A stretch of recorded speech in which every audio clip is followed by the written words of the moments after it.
disputando poder e controle sobre regiões densas. Existem até cidades voltadas exclusivamente ao vício, onde os espíritos tentam reviver sensações do mundo físico, criando ambientes que simulam bares, prostíbulos, salas de jogo, centros de dominação ou festas intermináveis, todas movidas por energia mental doentia. E quem comanda tudo isso? Líderes, espíritos mais inteligentes, manipuladores, que mantêm os demais sob sua influência. Alguns se autodenominam reis, generais, profetas, sacerdotes. Alimentam-se do medo, da adoração e da dependência dos que estão abaixo deles. Muitos desses chefes nem desejam sair dali. Para eles, aquela cidade representa o último lugar onde ainda tem poder. O mais assustador é que essas cidades têm uma aparência concreta. Para os espíritos ali presos, tudo parece real. As paredes, os objetos, as roupas, tudo é plasmado pela mente coletiva. E como estão em uma faixa vibratória densa, onde o pensamento ainda é limitado, tudo ali parece pesado, sombrio, abafado.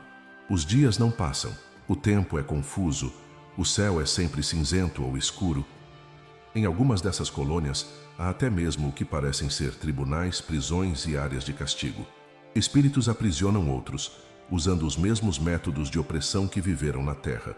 E como cada um vibra na faixa que escolheu, a justiça divina não precisa intervir à força. Cada espírito está no lugar exato que sua vibração mental e emocional o atraiu. Essa é a lógica das colônias das sombras. Uma lógica sombria, construída não por castigo, mas por afinidade. Um mundo que se sustenta por conta daquilo que os espíritos ainda carregam dentro de si. Nem todos os que habitam essas cidades das sombras são necessariamente maus.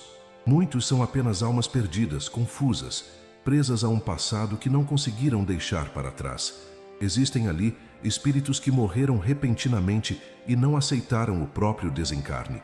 Outros partiram com tanto ódio no coração que continuam vibrando nessa raiva, como se ainda estivessem vivos. E há aqueles que, dominados pelo medo ou pelo orgulho, recusam qualquer ajuda do alto. Alguns desses espíritos acreditam que foram injustiçados. Sentem-se vítimas de traições, tragédias ou perseguições e alimentam a mágoa dia após dia, tornando-se prisioneiros de sua própria dor. Outros mantêm apegos profundos aos bens materiais, à posição social que tinham, à família que deixaram. Em vez de seguir em frente, decidiram permanecer por perto, tentando controlar o que já não lhes pertence mais. E, sem perceber, vão sendo sugados por comunidades de espíritos que pensam e sentem o mesmo. E assim surgem as cidades. Há também aqueles que estão tão enredados no vício que sequer percebem que não têm mais um corpo físico. Buscam as sensações do álcool, das drogas, do sexo desenfreado, da adrenalina do poder. E como esses desejos ainda os consomem por dentro, buscam companhia em outros espíritos igualmente viciados. Reúnem-se em regiões específicas, onde criam ambientes magnéticos que reproduzem aquilo que sentem falta. Essas áreas se tornam redutos vibracionais do desequilíbrio. O mais triste é que muitos desses espíritos acreditam que estão no controle. Pensam que escolheram ficar ali, que aquela cidade é a única realidade possível. Alguns zombam dos mensageiros do bem, rejeitam com sarcasmo a luz e a fraternidade. Dizem que a caridade é fraqueza, que a compaixão é uma armadilha. Alimentam-se da desconfiança, da raiva, da separação. Criam sistemas de crenças baseados em orgulho espiritual, ideologias distorcidas ou religiões manipuladas. Há espíritos, por exemplo, que se dizem representantes de Deus nessas regiões. Fazem pregações inflamadas, convencem outros a seguirem doutrinas baseadas no medo, no castigo e no poder. Criam verdadeiros cultos do ego, onde apenas os fiéis sobrevivem e os opositores são perseguidos. E assim, mesmo no plano espiritual, o fanatismo se transforma em corrente, e a fé, quando distorcida, se torna ferramenta de dominação. Mas nem todos permanecem assim para sempre. Dentro de cada espírito, mesmo o mais endurecido, ainda existe uma centelha da luz divina, e em algum momento, essa luz começa a incomodar. Um sonho diferente, uma lembrança de um ente querido, um instante de solidão profunda, e ali nasce a dúvida, e da dúvida pode surgir a vontade de mudar. Entender quem habita essas cidades das sombras é reconhecer que o sofrimento espiritual tem muitas faces. Nem sempre é visível, nem sempre é cruel por fora, mas por dentro, quase todos carregam uma dor que ainda não conseguiram perdoar, nem esquecer. É difícil imaginar que alguém, mesmo sofrendo, escolha permanecer em um lugar escuro, denso, dominado por dor e ódio, mas é isso que acontece com muitos espíritos que habitam as cidades das sombras.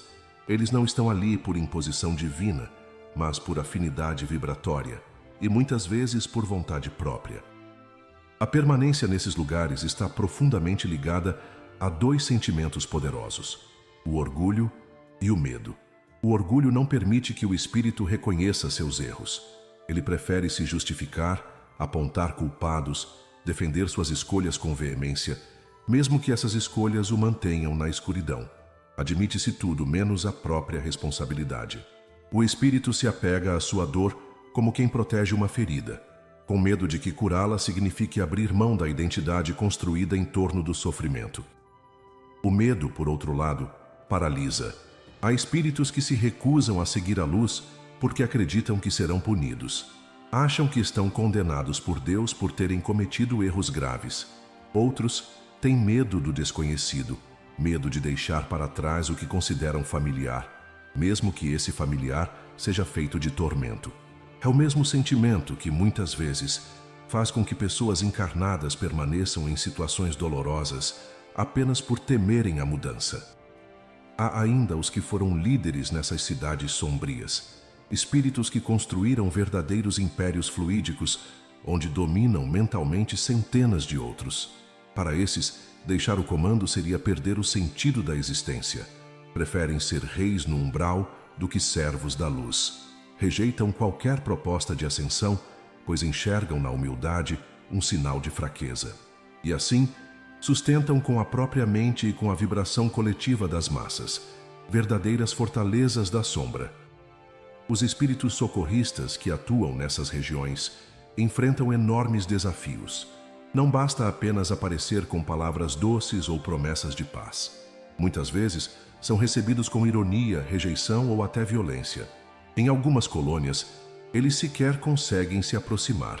Precisam aguardar brechas vibratórias, momentos de crise coletiva ou lampejos de arrependimento de algum espírito para conseguir atuar.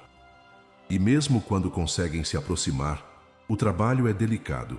Não se pode impor o despertar. É preciso plantar a dúvida, acender uma lembrança, provocar uma emoção esquecida. Tudo com cuidado, paciência e amor. Porque a libertação não acontece à força. Ela só nasce quando o espírito por si mesmo deseja deixar a sombra. Esse é o maior desafio. Muitos espíritos nessas cidades acreditam que estão certos. Sentem-se no controle, ainda que sofrendo.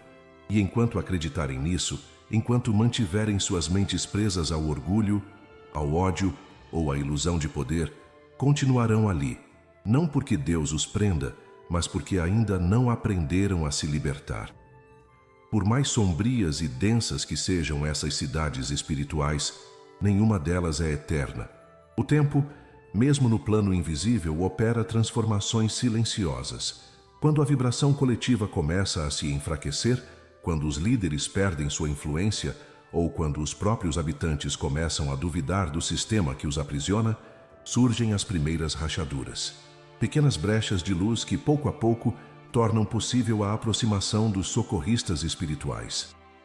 Muitas dessas colônias ruem a partir de dentro. Não porque foram invadidas, mas porque a dor acumulada, o cansaço, o vazio existencial, provocam nos espíritos uma inquietação que os torna mais receptivos. Basta que um deles, apenas um, eleve um pensamento de arrependimento, que sinta saudade de algo puro, que deseje reencontrar alguém que amou, e a vibração se altera. Essa mínima mudança já é o suficiente para as equipes do bem se aproximarem. Há momentos em que grandes tragédias coletivas, como guerras, catástrofes naturais ou choques morais, provocam desorganizações em massa nessas regiões. Quando isso acontece, as colônias entram em colapso vibratório e muitos de seus habitantes ficam à deriva. É nessa hora que patrulhas espirituais avançam com rapidez, resgatando os que estão em estado mais grave.